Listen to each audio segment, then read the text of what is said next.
بسم اللہ الرحمن الرحیم۔ درس مدینہ منورہ کے فضائل اور زیارت کے آداب، درس کا تیسرا حصہ ملاحظہ فرمائیں۔ نبی کریم صلی اللہ علیہ وسلم سے محبت۔ رسول اللہ محمد بن عبداللہ کو اللہ تعالیٰ نے تمام لوگوں کائنات کی جانب بھیجا اور آپ پر نبوتیں اور رسالتیں ختم کر دی، جیسا کہ اللہ تعالیٰ نے ارشاد فرمایا سورہ الاعراف آیت نمبر 158، قُلْ يَا أَيُّهَا النَّاسُ إِنِّي رَسُولُ اللَّهِ إِلَيْكُمْ جَمِيعًا۔ آپ کہہ دیجئے کہ اے لوگو، میں تم سب کی طرف اس اللہ تعالیٰ کا بھیجا ہوا ہوں۔ سورہ الاعراف آیت نمبر 158۔ اللہ تعالیٰ نے آپ کو رحمت دونوں جہان بنا کر بھیجا، جیسا کہ اللہ تعالیٰ نے ارشاد فرمایا وَمَا أَرْسَلْنَاكَ إِلَّا رَحْمَةً لِّلْعَالَمِينَ،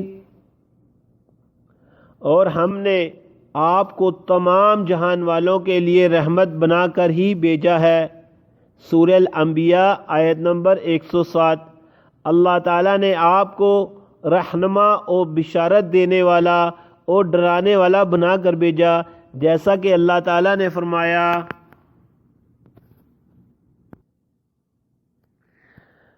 یا ایھا النبی انا ارسلناک شاہدا ومبشرا ونذیرا وداعیا الی اللہ بإذنہ وسراجا منیرا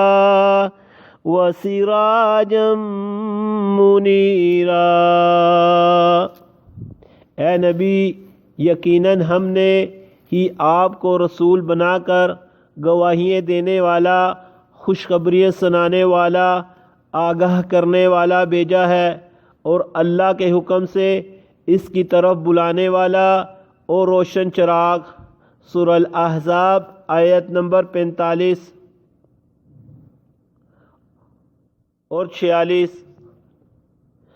اور آپ نے بہت بہتر انداز میں رسالت کی ذمہ داری نبھائی اور امت کی خیر خواہی کی اور حجت قائم کر دی، اور محمد رسول اللہ صلی اللہ علیہ وسلم ایمان کے اہم واجبات میں سے ہے، اور یہ ایمان اور دین کے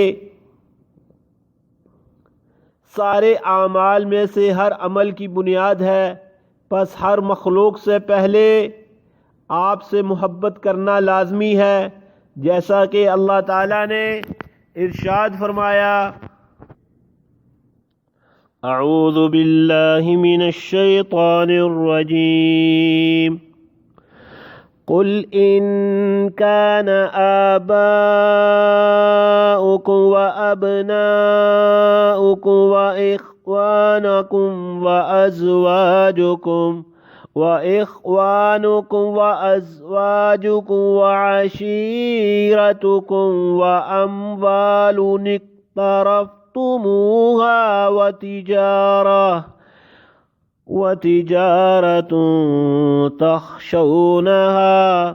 وتجارة تخشون كسادها ومساكن ترضونها أحب إليكم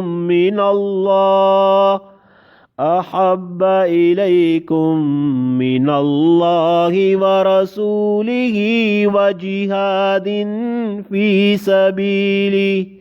وجهاد في سبيله فتربصوا حتى يأتي الله بأمره واللہ لا یہدی القوم الفاسقین۔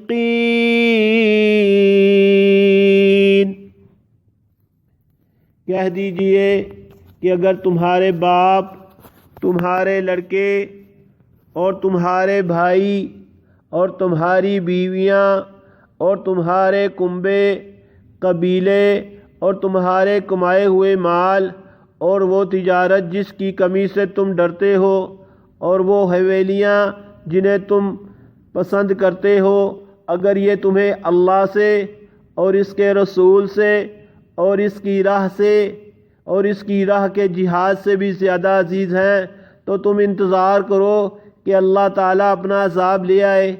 اللہ تعالیٰ فاسقوں کو ہدایت نہیں دیتا۔ سورہ توبہ آیت نمبر 24۔ اور آپ صلی اللہ علیہ وسلم نے فرمایا، تم میں سے کوئی اس وقت تک مومن نہیں ہو سکتا جب تک کہ میں اس کے والد اور اس کے بیٹے اور تمام لوگوں سے اس کی نظر میں محبوب نہ ہو جاؤں۔ بخاری اور مسلم۔ اور محبت رسول کی سچی علامتوں اور اس کی پہچان میں سے مندرجہ ذیل امور ہیں۔ نمبر 1، آپ کی تعظیم و توقیر کرنا۔ نمبر 2، آپ کی اطاعت کرنا اور آپ کے طریقوں کی اقتداء کرنا اور آپ کی سنت کو مضبوطی سے پکڑے رہنا۔ نمبر 3، آپ کی خبروں یعنی حدیثوں کی تصدیق کرنا۔ نمبر 4، آپ کی مدد کرنا اور آپ کی سنت کی تعظیم کرنے کی دعوت دینا اور اس کی تعظیم کرنا اور اس کی جانب سے دفاع کرنا۔ نمبر 5، دین میں بدعت ایجاد نہ کرنا۔ نمبر 6، آپ کے اوپر بکثرت درود بھیجنا۔ نمبر 7، آپ کی شان میں غلو نہ کرنا۔ صحابہ کے فضائل اور ان کے حقوق۔ صحابہ کرام امت میں سب سے افضل اور سب سے بہتر ہیں۔ اللہ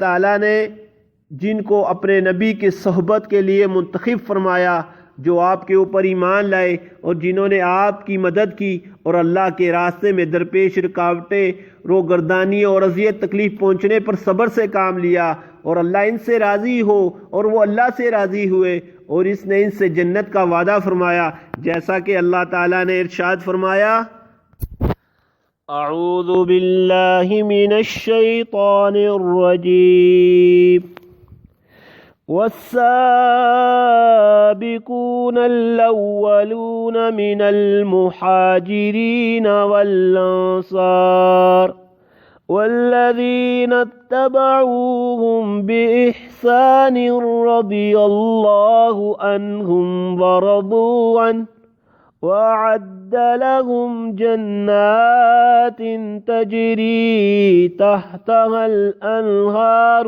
خالدين فيها أبدا ذلك الفوز العظيم۔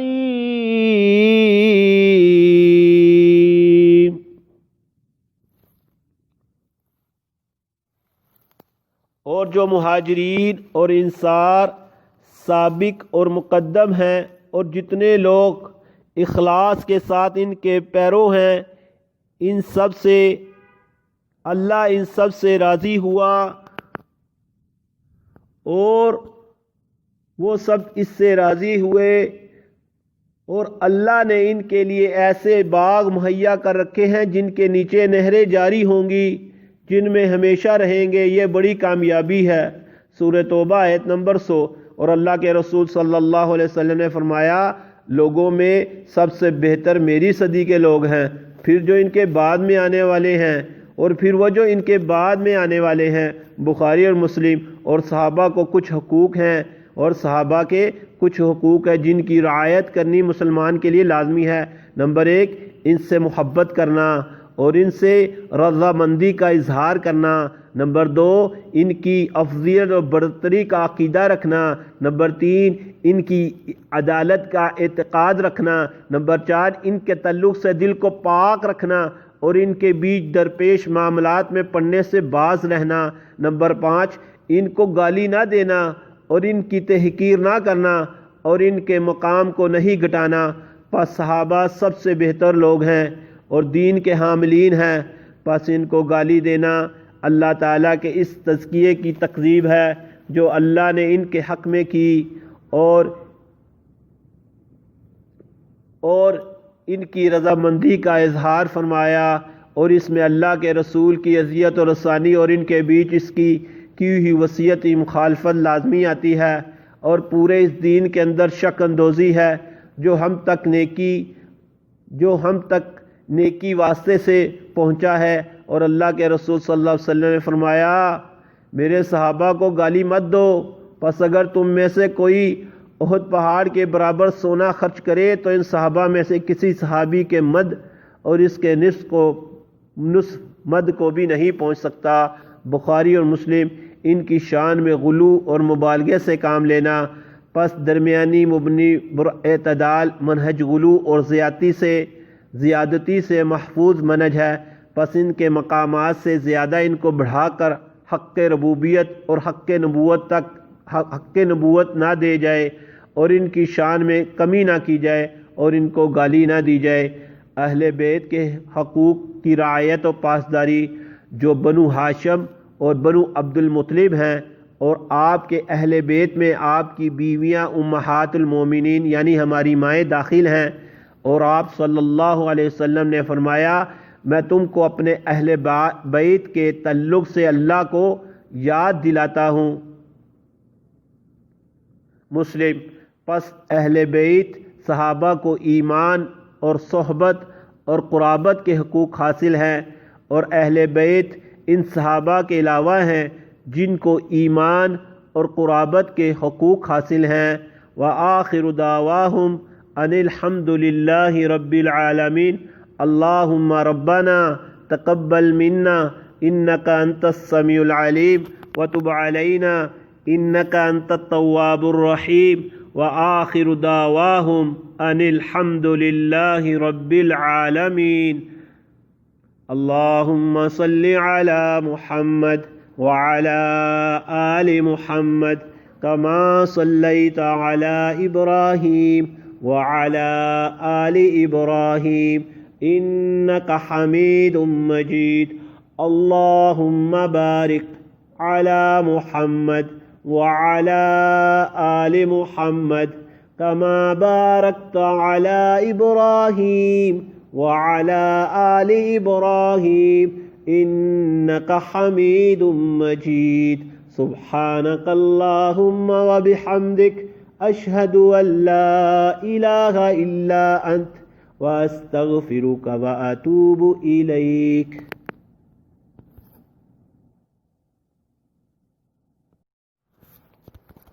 بسم اللہ الرحمن الرحیم۔ درس مدینہ منورہ کے فضائل اور زیارت کے آداب، درس کا تیسرا حصہ ملاحظہ فرمائیں۔ نبی کریم صلی اللہ علیہ وسلم سے محبت۔ رسول اللہ محمد بن عبداللہ کو اللہ تعالیٰ نے تمام لوگوں کائنات کی جانب بھیجا، اور آپ